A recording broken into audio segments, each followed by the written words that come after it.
Hello friends, मैं हूं Priyanka and स्वागत है आपका हमारे YouTube channel physics with Prince पे।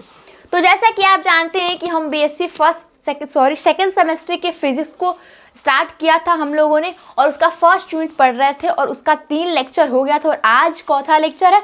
आज हमारा चौथा लेक्चर है यूनिट 1 का, ठीक है। और आज का टॉपिक का क्या नाम है? आज के टॉपिक का नाम है गे-लुसैक लॉ। तो मैं आपको ये बता दूं, थोड़ा बहुत पीछे का रिकॉल कर लेते हैं। जैसा कि आप जानते हैं कि हम लोग फर्स्ट यूनिट में किसके बारे में डिस्कस कर रहे थे? हम लोग फर्स्ट यूनिट से ही हम लोग गैस के बारे में डिस्कस कर रहे थे। गैस क्या क्या करता है, उसकी प्रॉपर्टी क्या होती है और उसके कैसे कैसे लॉज होते हैं, उसके बारे में डिस्कस कर रहे थे। और उसी से रिलेटेड एक और लॉ है, उसका क्या नाम है? गे-लुसैक लॉ, ठीक है। तो पीछे थोड़ा बहुत रिकॉल कर लेते हैं कि हम लोग फर्स्ट यूनिट में किसके बारे में डिस्कस कर रहे थे। हम लोग फर्स्ट यूनिट में गैस के बारे में डिस्कस कर रहे थे और हमने बताया था कि गैस को कह सकते हैं कि डिनोट करने के लिए 4 वेरिएबल की आवश्यकता होती है। फर्स्ट क्या होता है? प्रेशर होता है। सेकंड होता है टेम्परेचर होता है। थर्ड क्या होता है? वॉल्यूम होता है। और फोर्थ क्या होता है? नंबर ऑफ मोल होता है। तो हम लोग क्या कर रहे थे? हम लोग किन्हीं 2 वेरिएबल को कांस्टेंट मान रहे थे और 2 के बीच कोई ना कोई रिलेशन निकाल रहे थे, उसको कोई ना कोई लॉ कर रहे थे। जैसे फर्स्ट ऑफ ऑल हमने बॉयल्स लॉ जो पढ़ा था, बॉयल्स लॉ, ठीक है। फर्स्ट ऑफ ऑल हमने जो बॉयल्स लॉ पढ़ा था उसमें हमने किसको कांस्टेंट माना था? हमने उसमें कांस्टेंट माना था टेम्परेचर को और नंबर ऑफ मोल को हमने कांस्टेंट माना था, ठीक है।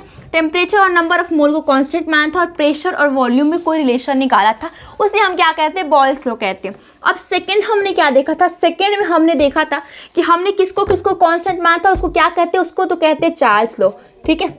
और किसमें किसको किसको हमने कांस्टेंट किया था? चार्ल्स लॉ में। हमने चार्ल्स लॉ में प्रेशर और नंबर ऑफ मोल को कांस्टेंट माना था और किसके किसके बीच रिलेशन निकाला था?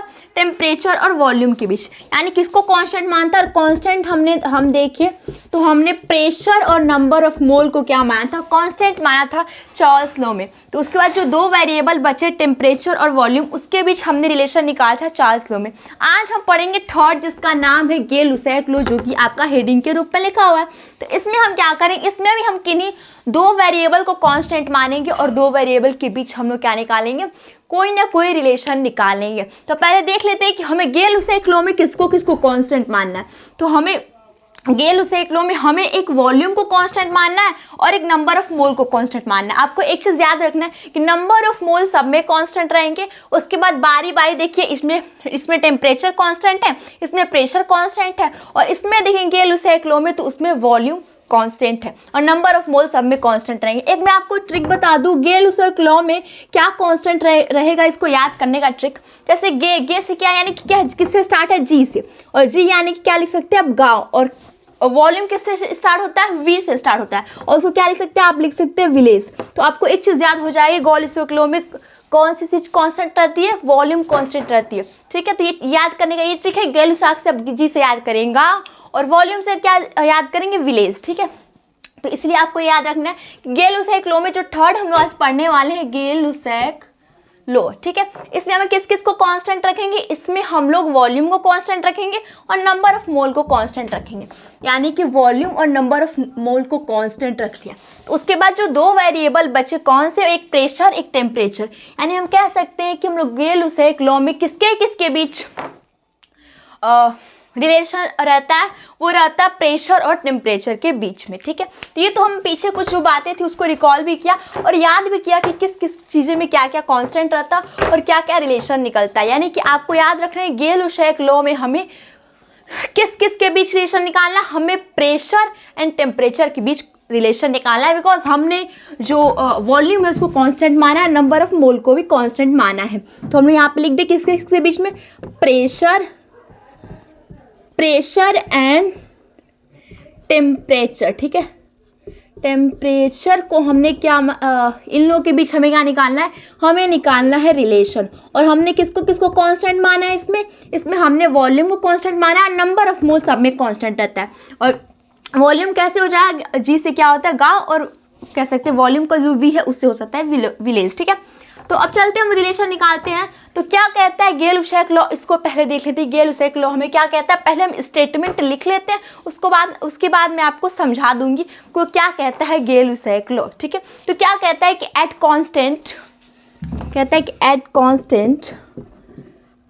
कांस्टेंट वॉल्यूम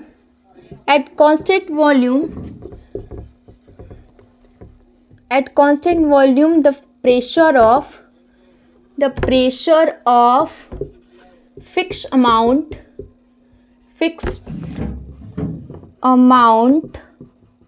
of gas, क्या होता है?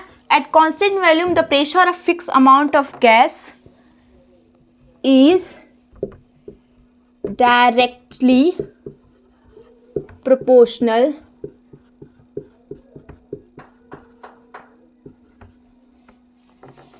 to temperature. ठीक है, तो यहाँ पे क्या कह रहा है? ये कह रहा है कि देखिए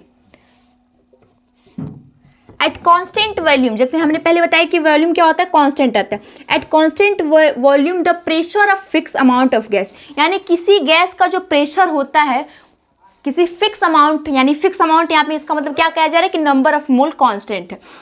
eight constant volume the pressure of fix amount of gas is directly proportional to temperature, यानी कहा जा रहा है कि जो फिक्स अमाउंट का आपने गैस लिया है, मान लीजिए कि हमने एक कोई कंटेनर में गैस लिया है, वो गैस क्या NH3 है. ठीक है, तो वो फिक्स अमाउंट में ये कहा गया फिक्स अमाउंट यानी कि नंबर ऑफ मोल कांस्टेंट है, और पहले दे दिया एट कांस्टेंट वॉल्यूम यानी कि वॉल्यूम कांस्टेंट है और नंबर ऑफ मोल कांस्टेंट है. उसके बाद कह रहे हैं कि जो वो प्रेशर, उस फिक्स अमाउंट का जो प्रेशर होगा वो क्या होगा? डायरेक्टली प्रोपोर्शनल होगा टेम्परेचर के, यानी क्या होगा जो pressure directly proportional to temperature. ये क्या कहता है? ये कहता है आपका गै-लुसाक लॉ. ठीक है, कहता है कि जो प्रेशर होता है वो टेम्परेचर के क्या होता है? कह सकते हैं कि अनुक्रमानुपाती होता है. ठीक है, डायरेक्टली प्रोपोर्शनल होता है. तो ये तो आप जान गए कि आपको गै-लुसाक लॉ क्या कहता है, ये तो आप जान गए कि और कोई भी हम वॉल्यूम कांस्टेंट रखते हैं और नंबर ऑफ मोल कांस्टेंट रखते हैं तो उस गैस का जो प्रेशर होता है वो डायरेक्टली प्रोपोर्शनल होता है टेम्परेचर के. बट इसको हम चलिए प्रूफ कर लेते हैं. हमने स्टेटमेंट तो जान लिया, पर इसको प्रूफ करेंगे. तो प्रूफ करने के लिए आपको क्या करना पड़ेगा? आप जानते हैं कि आइडियल गैस का हमने जो काइनेटिक वो निकाला था, फॉर्मूला निकाला था. किसके बारे में फॉर्मूला? काइनेटिक थ्योरी के बारे में जो फॉर्मूला निकाला था वो क्या था? तो लिख सकते हैं according to kinetic theory of gas.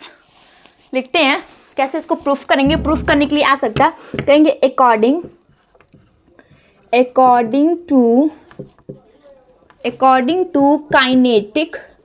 Kinetic theory of आपने स्टेटमेंट तो जान लिया, अब आपको क्या करना है? उसको प्रूफ करना है. तो according to kinetic theory of gas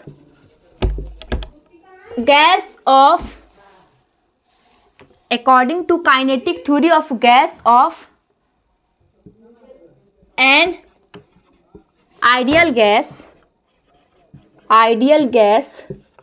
and ideal, यानी आइडियल गैस के लिए आपने क्या निकाला था? आपने निकाला था जो प्रेशर होता है वो क्या होता है? वो 1/3. क्या हमने निकाला था? हमने निकाला था 1/3 mn और अपान क्या था? वॉल्यूम था. और यहाँ पे क्या था? ये क्या था? ये क्या देखिए, ये वॉल्यूम है और ये जो है ये क्या है? ये आपकी वेलोसिटी है, यानी कि क्या है? ये वेलोसिटी पे बाल है. ठीक है, और ये क्या है? वॉल्यूम. ये हमने आइडियल गैस के लिए क्या निकाला था? काइनेटिक थ्योरी ऑफ गैस का फॉर्मूला निकाला था कि प्रेशर क्या होता है? इसके समान होता है. अब इसी को लेके हम लोग क्या प्रूफ करेंगे? जो कि गै-लुसाक लॉ के बारे में था, उसी को प्रूफ करेंगे. तो कैसे प्रूफ करेंगे? हम लोग क्या करेंगे? P इज इक्वल टू, हम लोग जानते हैं कि 1/3 इज ए कांस्टेंट वैल्यू. ठीक है, और mn आपका क्या है?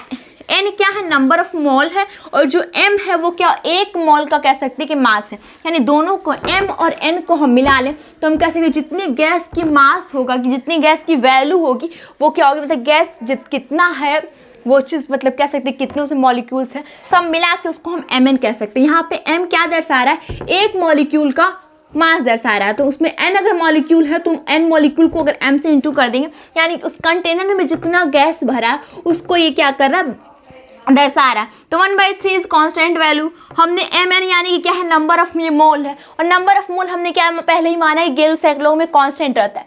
तो ये कांस्टेंट वैल्यू है, और नीचे क्या है? वॉल्यूम. और हमने पहले ही बताया कि गै-लुसाक लॉ में क्या कांस्टेंट रखते हैं वॉल्यूम को कांस्टेंट. तो आपको क्या मिलेगा? अगर ये सब कुछ को कांस्टेंट हम मान लेते हैं तो अगर इस तरीके से हम लिखे तो pressure is directly proportional to, ये value is constant, 1/3 is constant, mn is constant, v is constant. तब आपको क्या मिलेगा? देखिए यहाँ पे जो v दिया है ये वॉल्यूम को दर्शा रहा है, और यहाँ पे जो ऊपर v दिया है ये वेलोसिटी को दर्शा रहा है. तो अभी क्या हो जाएगा? v² v पे बार स्क्वायर इज क्या हो जाएगा, डायरेक्टली प्रोपोर्शनल, ये चीज़ हो जाएगा।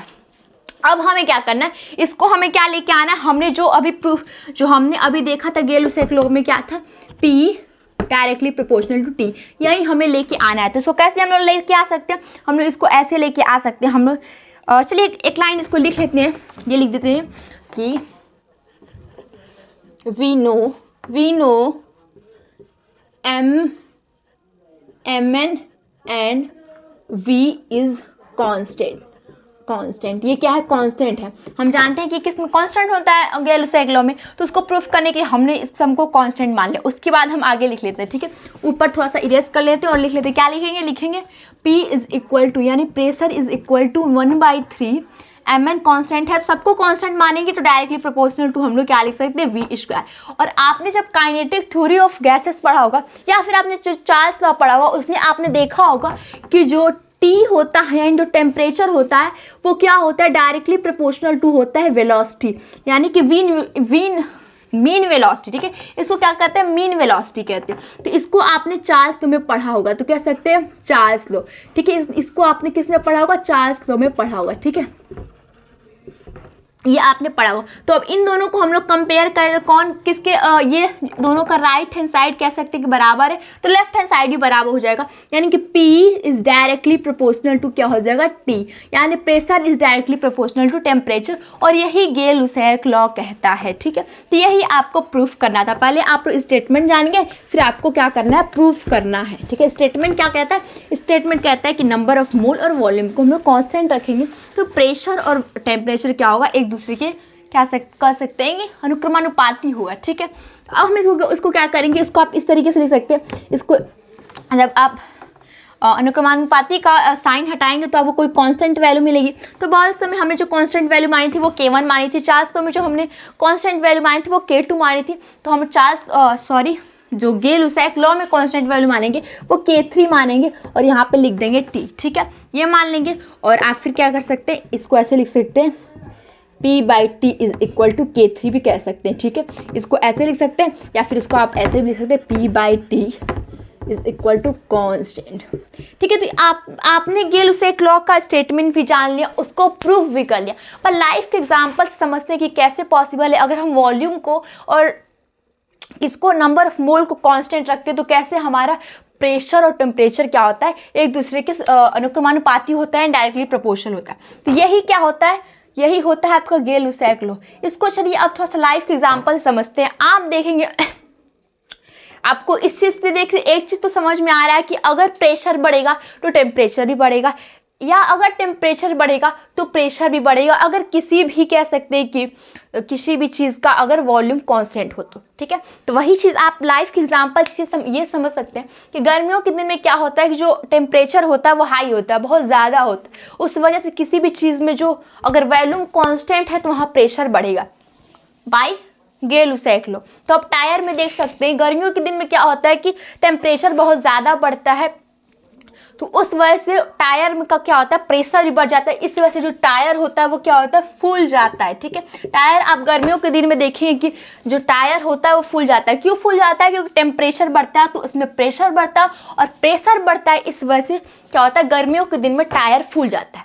अब वही चीज़ आप एग्जाम्पल देंगे ठंडियों के दिन में, ठंडियों के दिन में क्या होगा, टेम्परेचर घट जाएगा, और टेम्परेचर घट जाएगा तो प्रेशर भी घट जाएगा, इस वजह से क्या होता है, जो टायर होता है वो फूलता नहीं, क्या होता है, और पिचक जाता है, यानी कि और क्या होता है, पतला हो जाता है। किसमें, ठंडी के दिन में आप देखेंगे तो वो किस वजह से होता है, वो गेल-लुसैक लॉ ही होता है कि उसमें वॉल्यूम तो बराबर होते हैं, नंबर ऑफ मोल भी बराबर होते हैं, पर क्या होता है कि जो उसमें कह सकते हैं कि जो गैस भरी हुई है तो वो निकल जाती है, उसका क्या होता है, प्रेशर घट जाता है। एंड टेम्परेचर बढ़ने से प्रेशर बढ़ता है, टेम्परेचर घटने से प्रेशर घटता है, ठीक है, बाय गेल-लुसैक लॉ, ठीक है।